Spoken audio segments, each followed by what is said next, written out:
When the attitude was always there.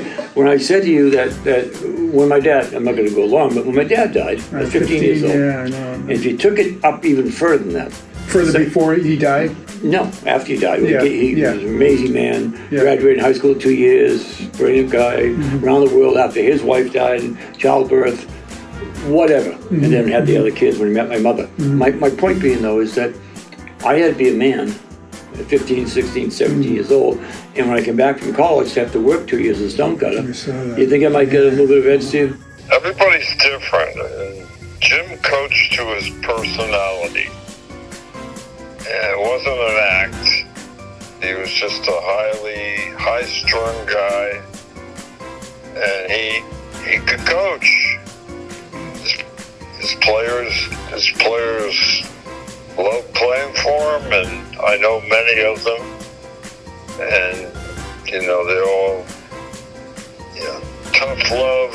Yeah. If you didn't want to be coached hard, you didn't go to UConn.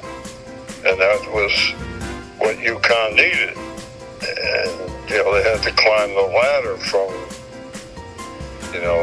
a regional school to a national school. And he did that, and not many can do that. I mean, but they did at Gonzaga as an example. And yet they don't have any national championships next to their name. Right. Jim was in 4 Final Fours, and he won 3 of them. Yeah. Like Dean Smith was like 2-8 there for a long time. Yeah, all these years, sometimes he's not far off. Imagine that, would you only average like 2 points a game. 2 points a game. I tell my kids that. 2 points a game, maybe All-Star team. We had a special experience that year, that was, no team I don't believe to this day went 20, So that was pretty good, and we could wear that as a badge of achievement in the whole area, and we could talk about it.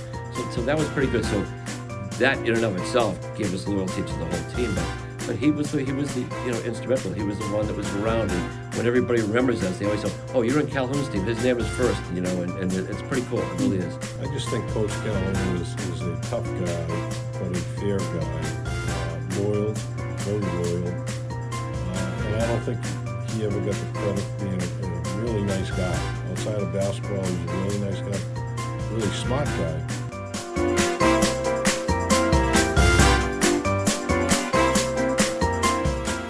Well, I think we were all kind of somewhat petrified of him. He was demanding, but in a good way. I mean, he's a very, very competitive son of a gun, let's put it that way. When you see him at UConn, do you say that's the old coach, the same style? Oh, he's worse.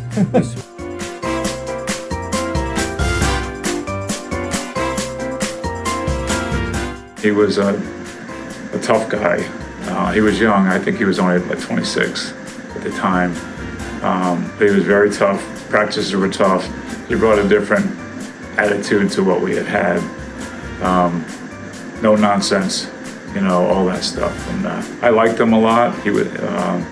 We did things that we never had done before. We looked at film. That was unheard of around here at that time. Practicing 6-7 days a week, 3 hours. All that stuff was different than we were accustomed to before that. I think the thing I learned from him the most was what a coach had high expectations for kids.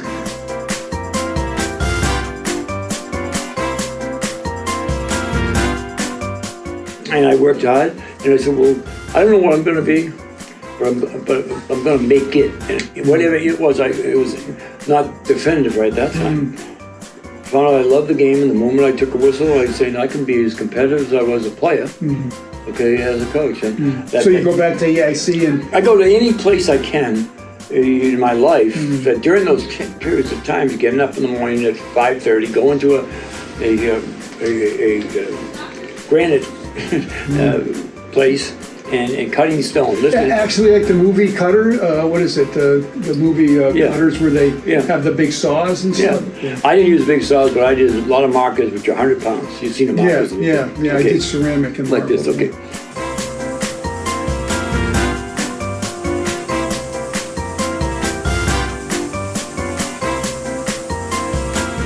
somebody in his position, I would gather that he would be bringing the stone over to the tables.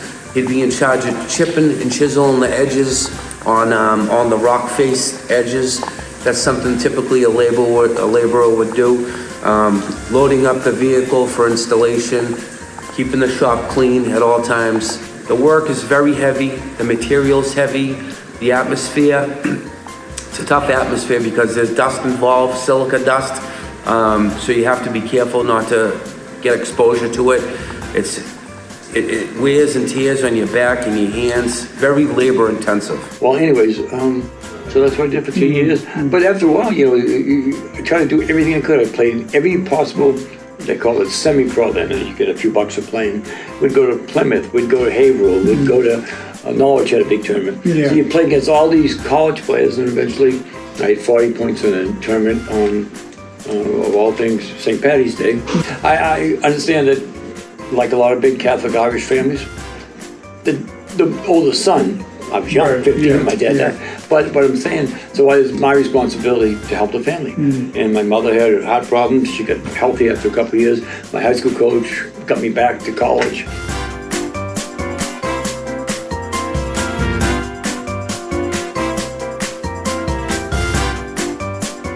But the thing I remember about Jimmy is he seemed so quiet in practices. And my father would yell at him all the time. He was relentless, particularly hard on Jimmy. And I said, Dad, he's your best player. Why is he being yelled at so much? And he says, well, he's a wonderful human being. He can take it. He's a great role model. And it tells the team right away that I can yell at anyone, even the big stars. And he loved Jimmy anyway, because Jimmy would do whatever he was asked to do on the court or even off the court.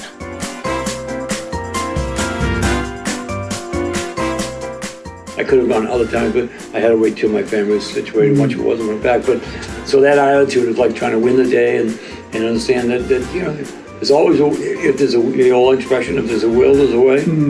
I just had to find the best way to get there.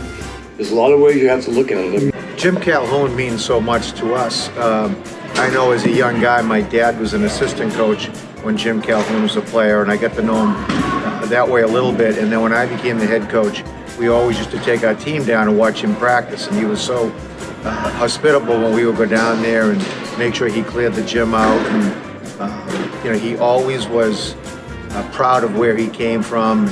Once he knew I was calling down that it was someone from Braintree, he would always make sure he took the time to come and do things like that. And I still use things and things that we do today based on going down and watching him and his teams play, and he would send me information.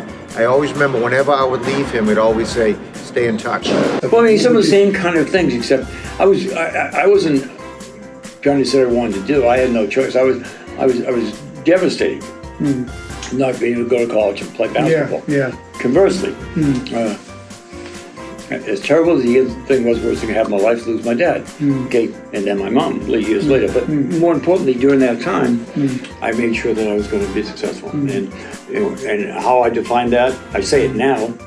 Win the day. It means I read a lot. I mean, that's going to be good for me. I went from 183 pounds to almost 200 pounds, lifting stone all day. By the time I got to college, guys said to me, "Oh, you got an edge." Really? You think I got an edge? For the game, if anyone came out and had blood on their uniform, it was Jim. Very intense. If someone was going to get a rebound, it would be Calhoun. If someone was going to make a basket, it would be Jim Calhoun, because he played with such a knowledge of the game as well, where to be, at the right time, that kind of thing. But he gave 120% all the time. We have a timeout, he'd be coaching as our coach was coaching.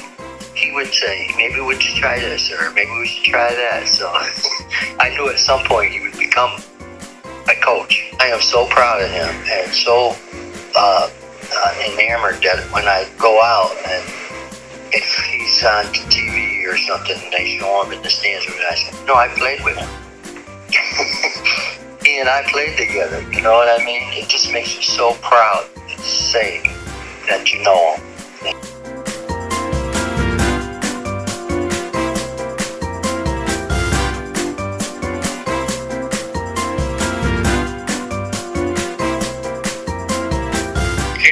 winner, you know. You know, he played tough defense, and he was a great offensive player, and he was a great leader. As captain of our team in '67, he was always designing. You know, I was his roommate then. In the back of his mind, he was always going to, you know, he was drawing up plays and stuff like that in our room and stuff. And you know, he was always, you know, thinking of future things, you know, as far as coaching and stuff.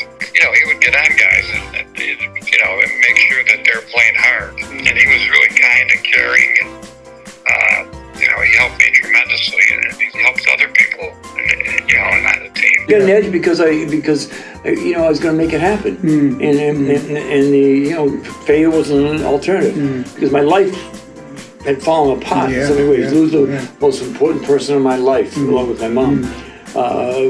Not my friends are going off to college, leaving the game, all the different things that happened, and I kind of developed some great survival skills, and I find a way. And I ended up loving the game. Thank God I had a great family to help me. My young brother, who's a cardiologist now, and my sisters. And once again, it's no storybook ending, but what it was is something very special. The worst thing ever happened to me became something that eventually you find my competitiveness, my desire to be successful, my ability to take care of people.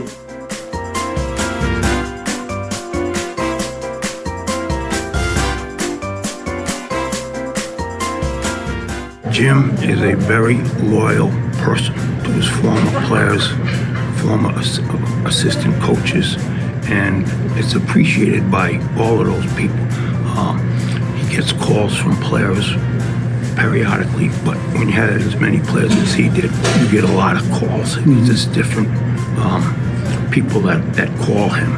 I think one of the key words with Jim would be loyalty. He's very loyal to his former players. He's blue collar, you know, he doesn't come with a lot of frills. He is what he is, and the kids just want to play hard for him, whatever it is. It seems like the players always wanted to please him, okay? Which was one reason why he was a good coach, because the players respected him. And,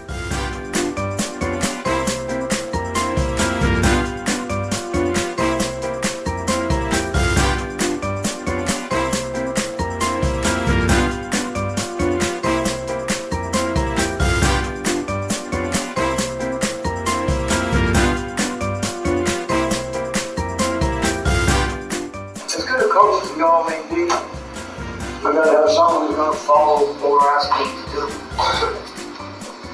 We see each other once a month, once a year, and those are my sons. Much as Kevin Walker, Ray Allen, these guys were there when I was just learning how to run a program. These are the family, the town that took me in. I can remember your dads, moms, people, selling food at me 5 days a week. I want that to be 6 days a week. I want to know.